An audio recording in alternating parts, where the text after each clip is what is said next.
being able to communicate, to be understood and understand most of the clients' challenges are almost similar. You just have to look at, through experience, you have to be able to visualize these things. And then you start working backwards. It's like magic. At what point did you realize that you have to embark on your entrepreneurial journey? First of all, as a creative, Hello, and welcome back to Visual Africa TV, where we dive deep into the world of business and the brilliant minds shaping the entrepreneurial landscape of Uganda. Today, we have an incredible episode that is specially lined up for you. Let me ask you a question. Has there been a business that has thrived without branding? Let's think about it. Every business that succeeds starts with a logo, visual identity, and a story that speaks to their customers. In today's episode, we are honored to sit with one such powerhouse, an exceptional talent in branding, graphics design, and so much more. Our guest today is not just a regular graphic designer, but a true visionary in TV production, film production, and content creation. So sit down, get yourself comfortable, warm enough with a pen, because there's no one moment you want to miss from this episode. Together, let's dive in.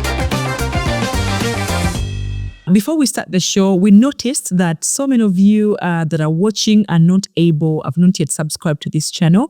We would like to request you to subscribe and turn on your bell, because when you do that, it's the way we are able to bring you the best of the best. We will be able to look at all the comment section and hear your feedbacks and be able to bring you the guests that you long to listen to. So please, that's all I'm asking. Kindly subscribe and share this work so that it can reach as many people as possible. Josh, we are glad to have you at Visual Africa TV. thank you very much for having me. Who is Josh the Fixer?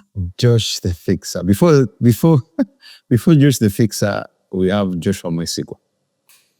And the Fixer is a name that came later in the working in the creative sector. But I'm Joshua Mwesigwa. I'm a visual artist. That's a video producer, director, and content creator before content creator became a happy place for everybody. Yeah. Can you share a bit about your journey into filmmaking and graphic design? What inspired you to take that path? My journey into filmmaking, I don't know, I use the word filmmaking loosely because I've not progressed into being called a filmmaker from the way I understand filmmaking, the way I see it being practiced. But I'm a motion graphics designer. And my journey into that world began way back in 2005 with still graphics, and then progressing into working in advertising. That's at Los Canada. And then moving to Phenon, moving to Urban TV, Next Media, all the way to Video in Business, and currently Wazoo. So it's been quite a journey of intentionality, which is like a lot of it, and basically starting knowing, like following your passion and then trying to make sense, because not everybody who follows their passion makes sense of it. Sometimes you follow your passion and then you don't turn anything around.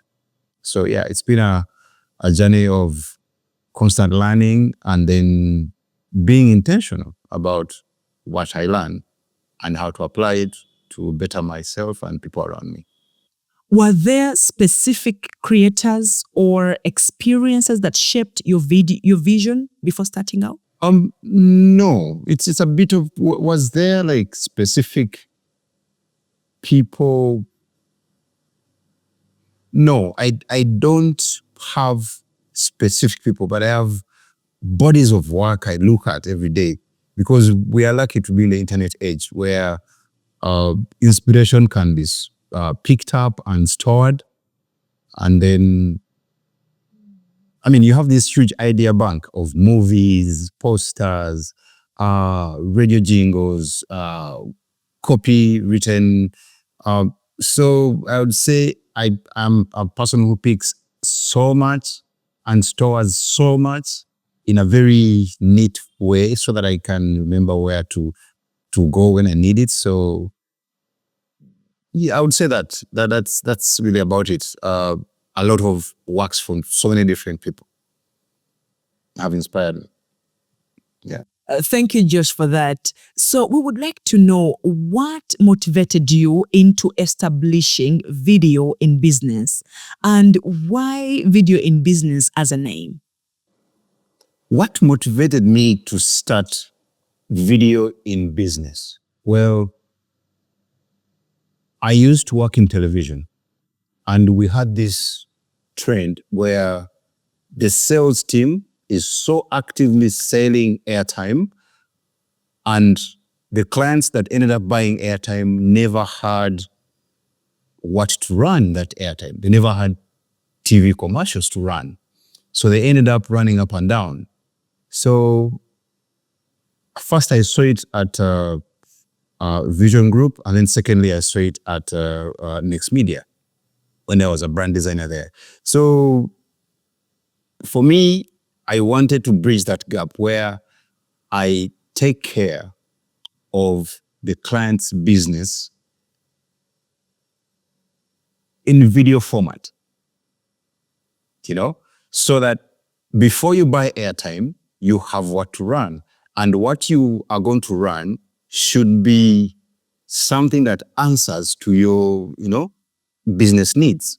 Because most people think buying airtime is so important, not knowing that investing in what's going to run in the airtime they've bought is equally important. So that's how my idea came, because I see it's rampant. I mean, people produce all kinds of crap to be able to fill airtime slots they've bought.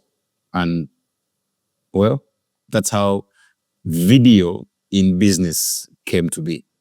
The name is in Luganda, Vidiyo, Vidiyo. I mean, born and raised here in the Central. I'm not a Muganda, but well and good. I don't know if that matters anyway, but yeah.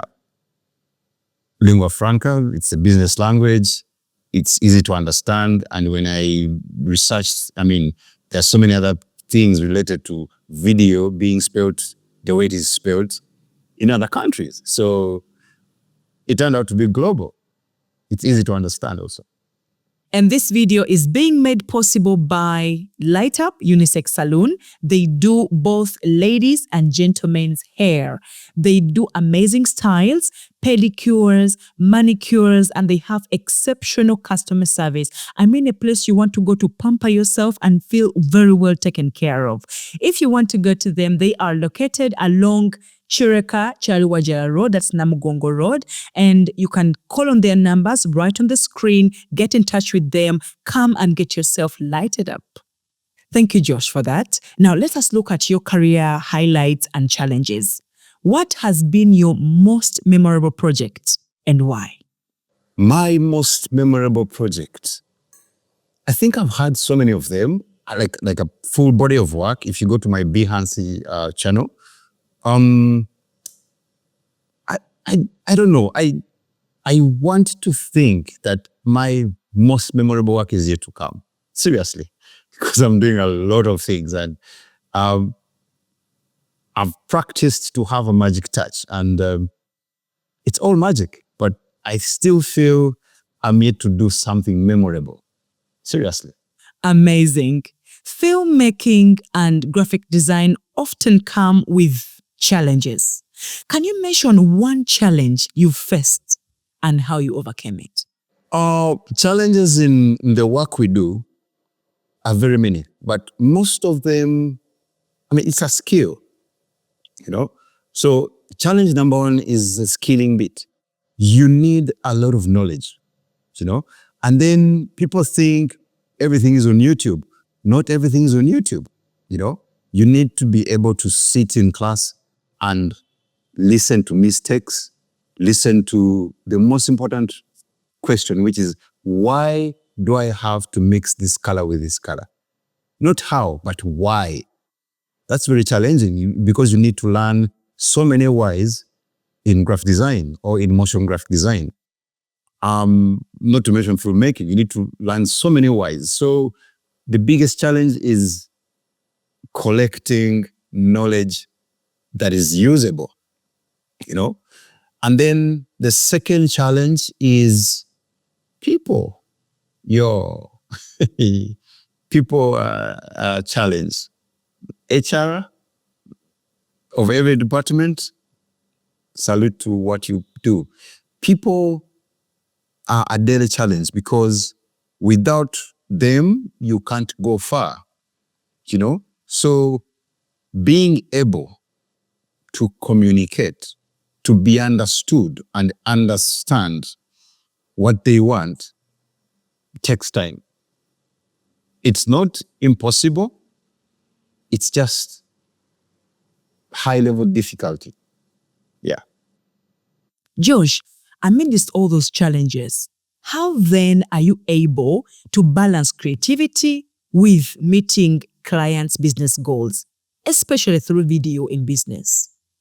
How do I balance creativity and meeting clients? At first it was difficult, but I ended up changing how I operate. I operate like a hospital. I look for only sick clients. I don't have to do all the videos in Uganda.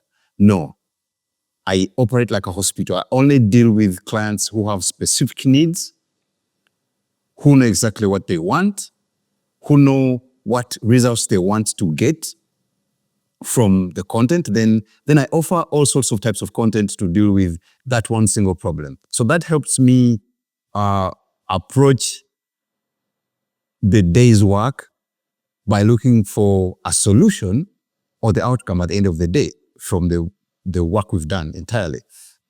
So it balances itself out. I mean, no doctor, no hospital looks for people to treat and who are not sick. So that helps me in how I operate and how I balance creativity and meeting clients, and because most of the clients' challenges are almost similar. You just have to look at how different can you kill these problems, these business problems, using the tools that I've been skilled in over a long period of time. Yeah. Wow, that's such an eye-opener for every creative person out there. And thank you so much for it. Josh, let's move to the creation process. What is your approach to storytelling in your films or videos? My approach, what is my approach to the videos I create? It is basically problem,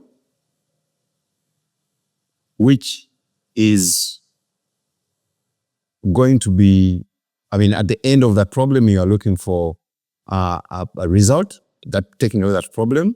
In the middle, you have process. For example, you have a client who thinks that they need a rebrand. That rebrand is 360. They need still graphics, they need motion graphics, they need a go-to-market plan, they need all sorts of things. But I mean, starting with the change of their logo.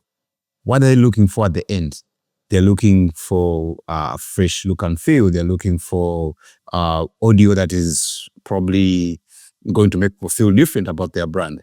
So you go from that to the end and then work backwards. So my process is understanding exactly what the client is going through as a pain point, and then we look at the end result.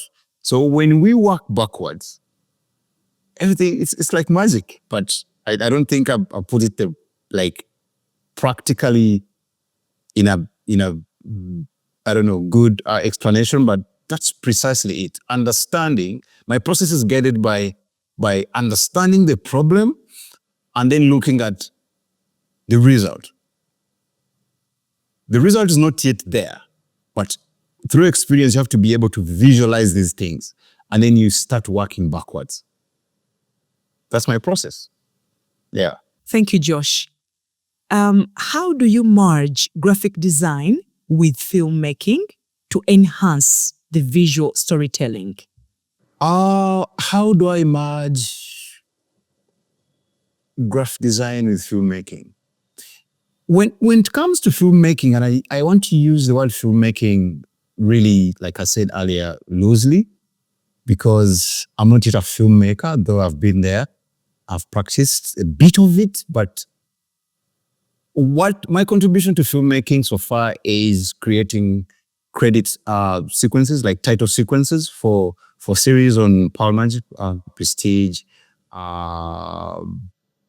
Crossroads, what else? So that is motion graphic design merged with a story told by someone else, a story told by Nathan Magola or Steve or whoever. So merging those two requires you to think, look at the synopsis of the film you're working on, and visually think, okay, if the theme is love, betrayal, or business, or I don't know, name it. You have to come up with these visual elements that represent these themes that are put out together in the movie or in the series, and then you try to create a sequence of these images that actually give you or the viewer a feel of what this show is about. So I think that's how you merge motion graphic design and filmmaking. No wonder, that is why your work is very good. But I'm wondering, why do you find the inspiration, especially when faced with creative blocks? Where do I find inspiration for my work? All over, all over. The trick to finding inspiration, the thing is I'm not inspired all the time, but I have what you call, because my mind or life happens and we have to be at our best in all areas in all areas of life.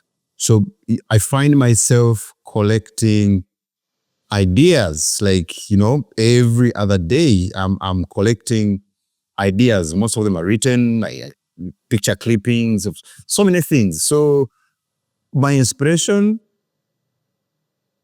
is twofold. One, I'm always collecting. Two, when I collect, I align. Okay? Like properly store things that I'll need later on. I don't know when I'll need them, but I know I'll need them.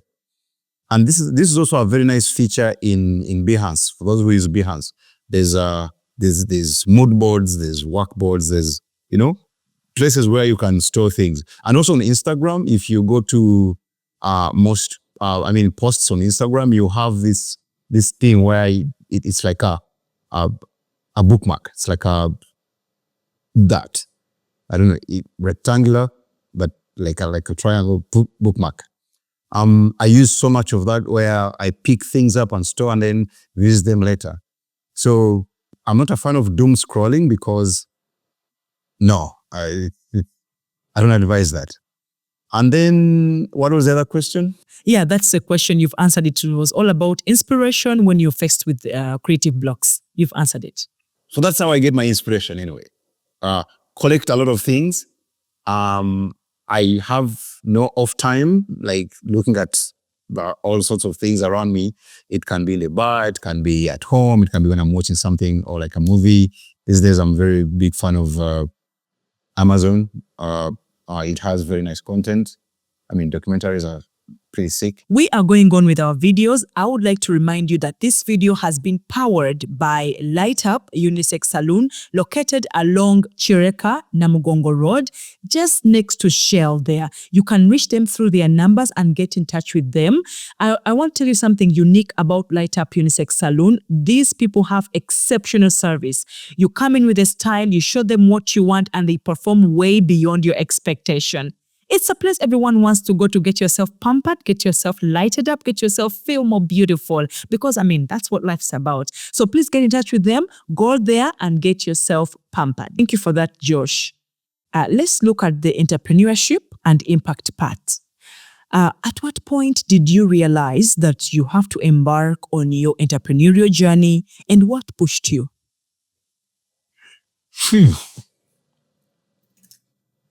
If I'm to think,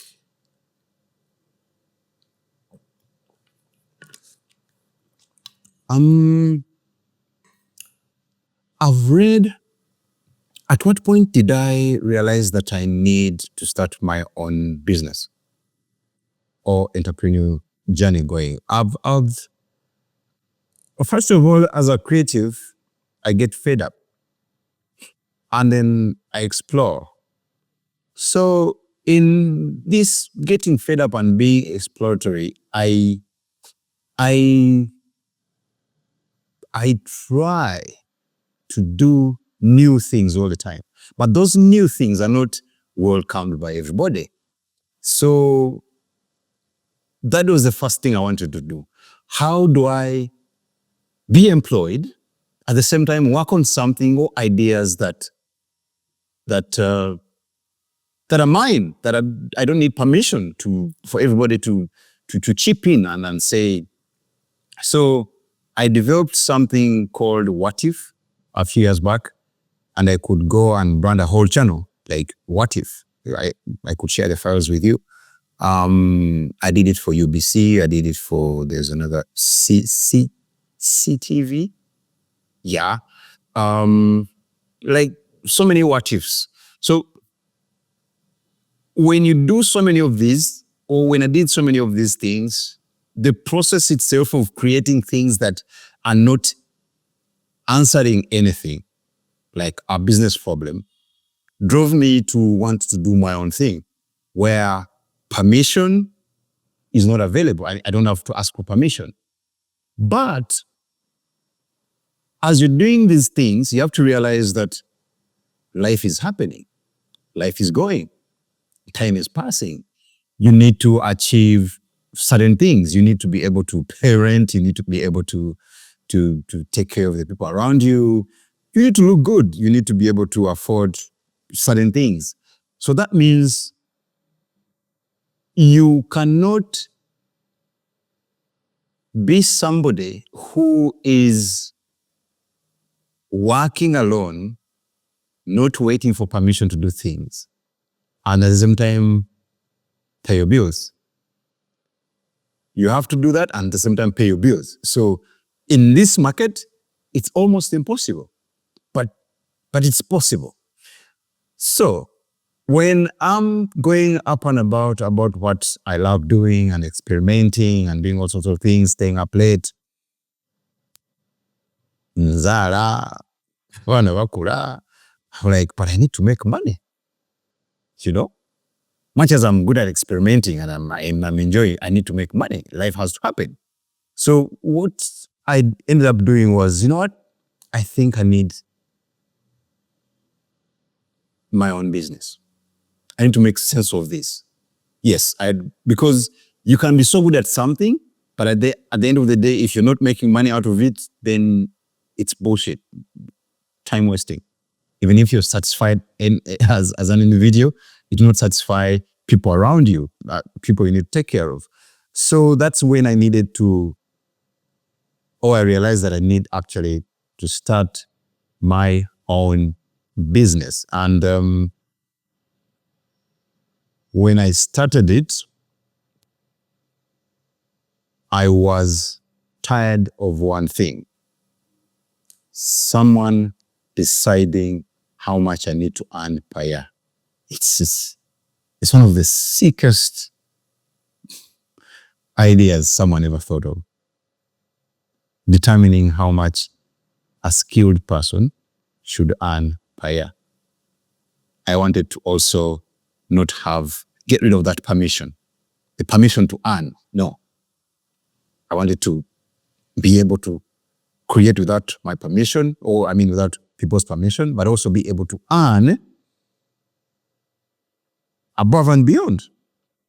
So you might ask, am I earning above and beyond? Well, not yet, but we're on the way. We are going there. Yeah. Thanks a lot, Josh.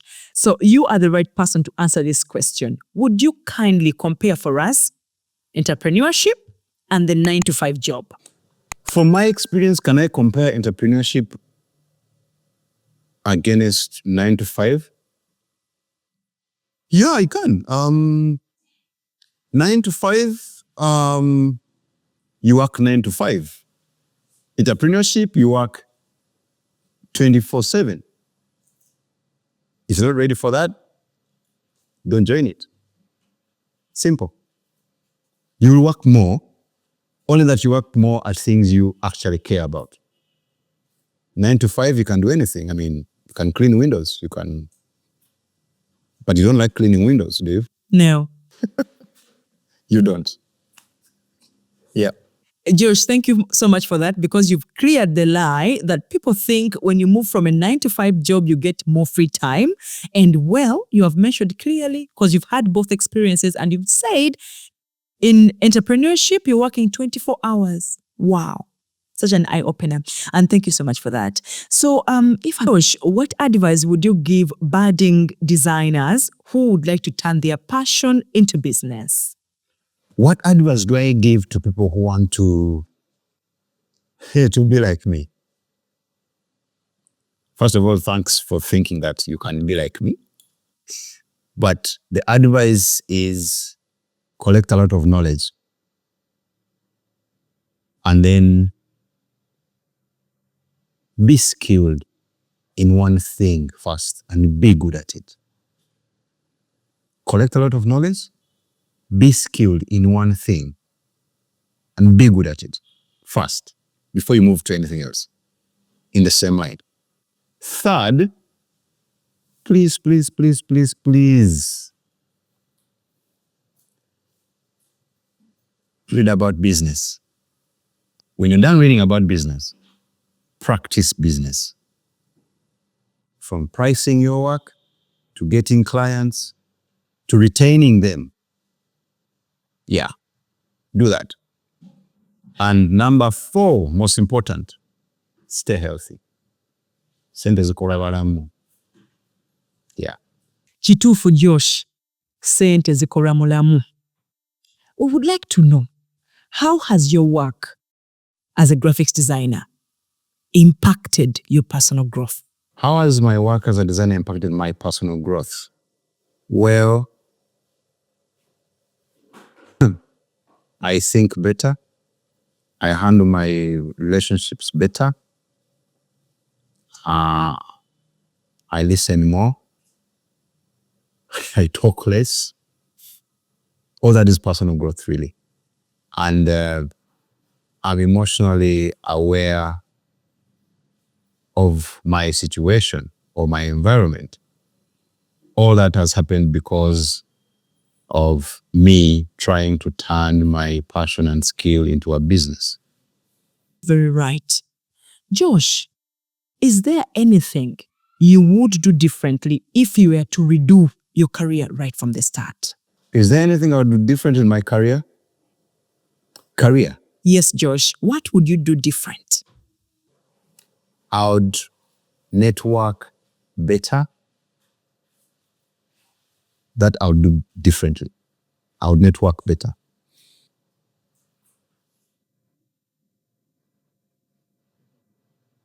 I would let things be. Because we suffer so much for not letting things be. If you understand that. Yeah.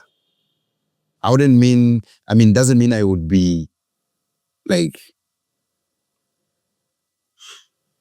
going against the tide all the time, but I would probably go with the tide, build a better sail, and move with the tide without forcing so much. It's a waste of time. People always have decisions made regardless of what you think. Yeah. Wow, that is very true. Josh, one might want to know, for you as Josh, how do you stay motivated and you keep creating? How do I stay motivated? I don't like that word, motivation, because it has been ripped, if I could use the word. Well, I stay creative because I have a vision. There are things I need to see come to life when I'm still alive. If life allows, or if the universe is in concert and it allows me to achieve them. That is why I stay creative. But also,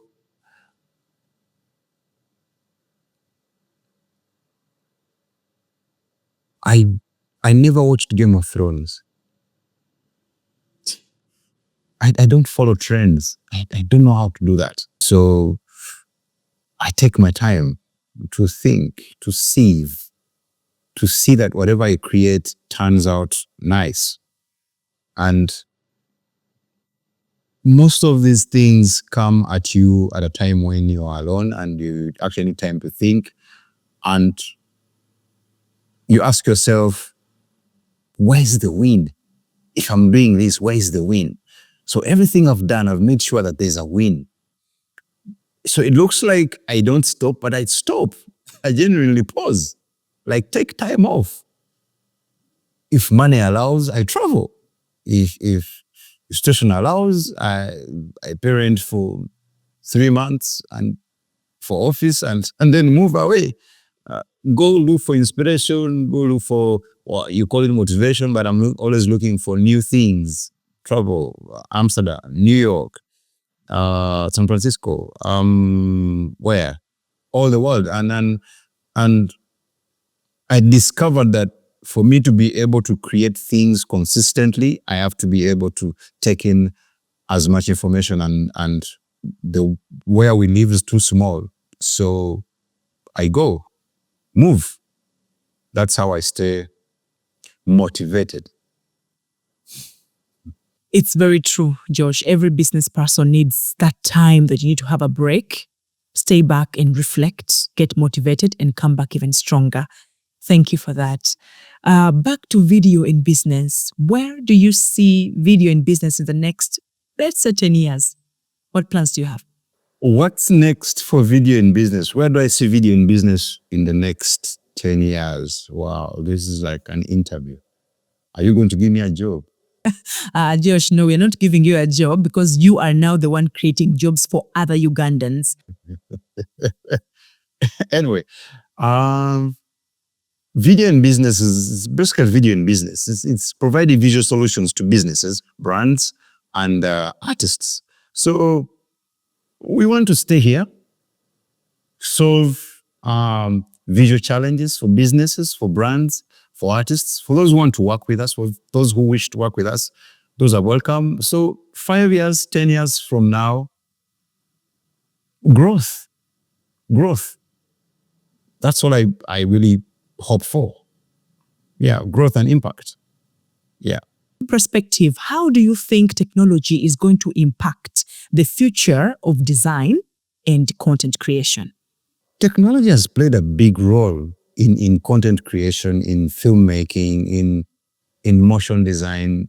I mean, it has always been here. It's not the first time it is happening. It has always been here, you know, from Charlie Chaplin and how they used to create their movies to Arnold Schwarzenegger's Terminator, James Cameron thing. I mean, it's technology. All that is technology. How has it been used? I mean, look back. So it's not the first time we are seeing technology being used, you know?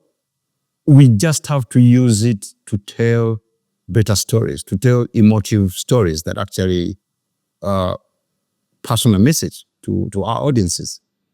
So it is here to stay, it will keep evolving, and it will kill off some businesses. I mean, Netflix or streaming services are here. So, or that is technology.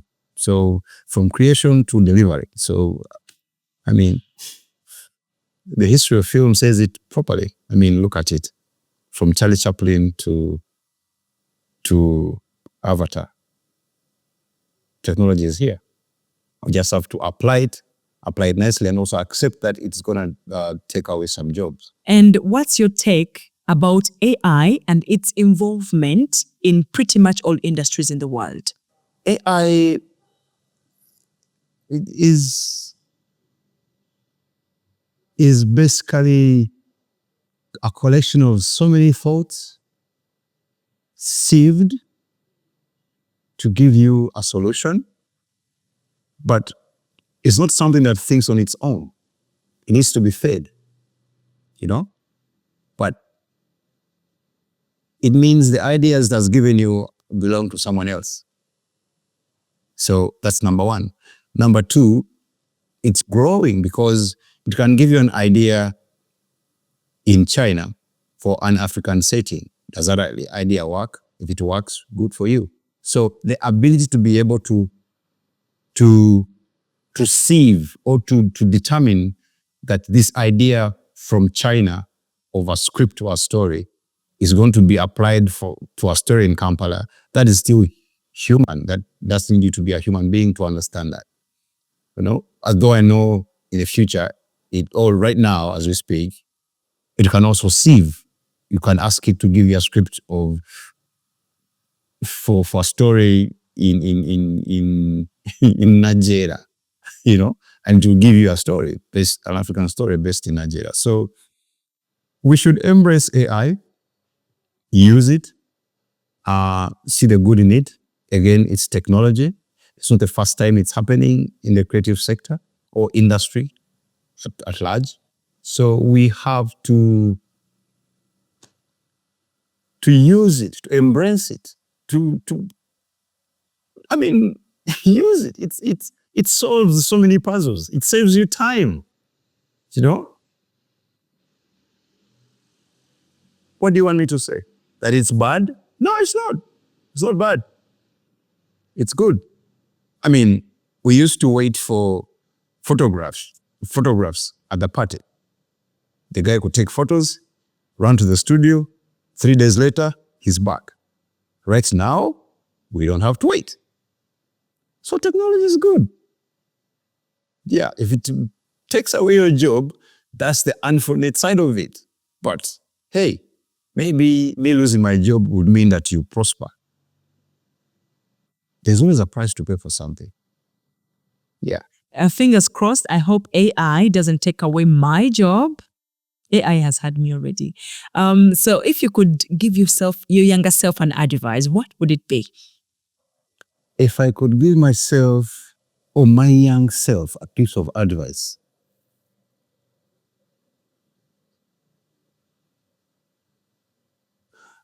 after you graduate university, do one thing only. Put your name on it. Put your face on it. Do that one thing so well. It will give you money to do other things. Just that one thing. Over you are DJ, be so good at it that you can fill a stadium. Or you are a beat maker, be so good at beat making that nobody has to think about anyone else. They only have to think about you. That's the advice I would give my young self. And lastly, the advice I would give to my young self is do not count your ideas. Do as many ideas as you possibly can. Just don't count them. Just don't. That's it. Thank you, Josh. Finally, how do you define success? And for you, What legacy do you want to leave behind? How did I find success? You think I'm successful? Oh, yes, you are. Oh, how do I define success? Yes. Let me think.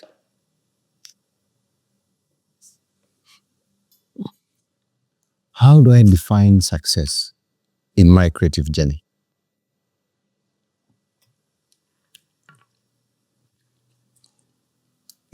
Have you done mathematics? Yes, I have. Have you ever plotted a graph? Yes. So I would define success as the number of green dots on that graph, on that curve. That's success. So the more green dots I have on my curve of creativity, that's success.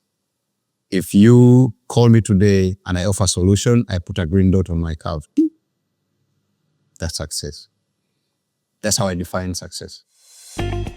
And that's a wrap for today. We hope that for all content creators out there and those of you aspiring to turn your passion into a business, this video has given you all the insights you needed. It's not over. If you have a question, you can connect with him through their YouTube channel, Wazo Dazo. They do have such amazing information right there about creative business, something I know will surely benefit you. So please, let's go right there. It's Wazo Dazo YouTube channel. Let's subscribe to them. Let's turn on the bell. Let's comment. And if you don't mind, please, you can let them know in the comment section that, hey guys, I'm coming in from Vidiyo Africa TV. Thank you very much for watching until this time. We do appreciate your support and we do value your feedback. For all of you, please make sure you subscribe to this channel. Turn on the notification bell so every time we have a conversation, you don't miss it. And if there's something you want to listen to or a specific person you would like us to host, let us know in the comment section. I'll sign up for now. My name is Rebecca and I'm waiting to have you in our next episode. Bye.